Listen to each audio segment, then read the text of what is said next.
السلام عليكم ومحي السياسي محالو لجيدا سياسة ما لغا مارمي كرا مثال لغا مارمي كرا محا كدغي سياسة التوغنيمو محا كدغي حركو قيس هانتيدا ومدى حلاشادي محا قلدان محا سسحسن هو موضوعينا مانتا داوده هادي فرتي موقالك الله يكسار سياسي oo af ingiriisiga ku ah politician macna ahaan waxa lagu qeexaa dhowrka nooc siyaasi af Soomaaliga hore wuxuu ku lahaa macna fool xun oo ah khaa'in ama sirlow laakiin macnaha uu maanta leeyahay waa fasiraadda uu afka Carabiga ku leeyahay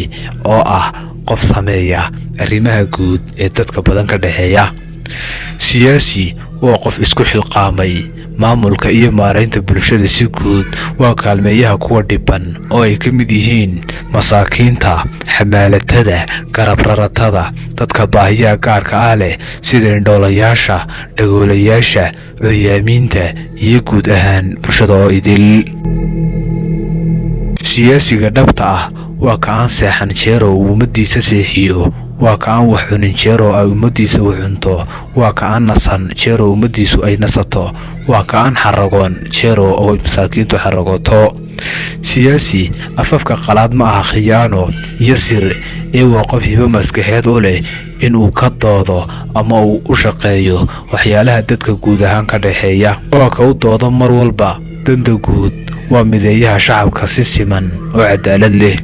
kelmadda siyaasad waa in la xaliyo dhibaato guud oo bulshada haysata ama waa in looga faa'iideeyo fursad jirta guud ahaan bulshada oo maamulkaasi u taliyo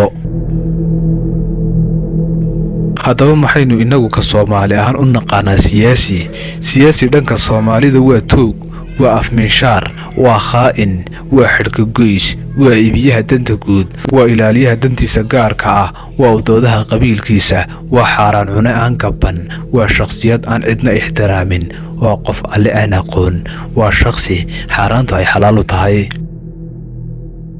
intaas oo arrimood iyo in ka sii xunba waa arrimo ku gedaaman ereyga siyaasi kolka aad maqasho waxa kugu soo degdegaya arrimahaas aan soo sheegnay mid iyo laba kamid ah haddaba maxaa sababay in aynu sidaas siyaasi ama siyaasad ugu fahanno oo aynu u colaysano waxa sababay muddo nus qarni ah waxa geyiga Soomaaliyeed ka talinayay niman calooshood u shaqaystayaal ah shisheeye kalkaal ah oo aan alle aqoon caadaystayaal cuna maalka masaakiinta xoolaha agoonta iyo hanti kasta oo si guud ummaddu wada leedahay kuwaas ayaa qaloociyay macnihii dhabta ahaa ee ereyga siyaasad kuwaas ayaa u yeelay macnaha qadhaadh ee khiyaano dhac laaluush iyo boob haddaba maxaa looga baahan yahay siyaasiga dhabta ah ee maanta waa inuu iska iloobo qabiilaynta iyo indhaha qabyaaladeed ee wax lagu eego mar walba waa inuu ka fakaro danta guud waana inuu iska ilaaliyo danta cid gaar ah waa inuu ku seexdo oo ku soo tooso sidii uu dadkiisa iyo dalkiisa ugu adeegi lahaa qodobka ah inuu hanti yeesho waa inuu gadaal u dhigto oo aanu ku fikirin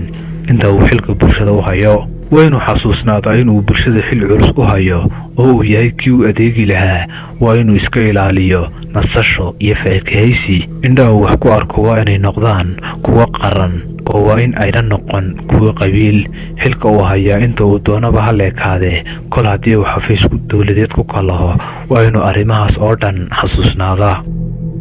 ugu dambayn isha aynu wax ku aragno dhammaanteen waa inay noqotaa mid qaran waa in aynaan cidna qabiil darteed uga hadhin ku eryin ku caayin kuna cunsuriyadayn haddaynu nahay dhallinyarada uu qaranku sugayo oo ogaada waddankaaga iyo dadkaagaba inuu xilkaa saaran yahay ogow in aad tahay ubax u soo baxay bulshada oo laga rabo in lagu indhadoogsado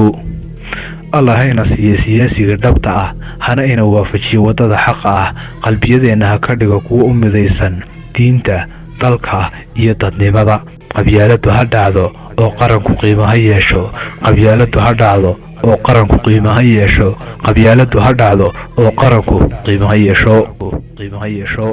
waa walaalkiin xasan cali iid oo idin leh muuqaalka like saar kuna soo biir kanaalkeena maxay channel mahadsanid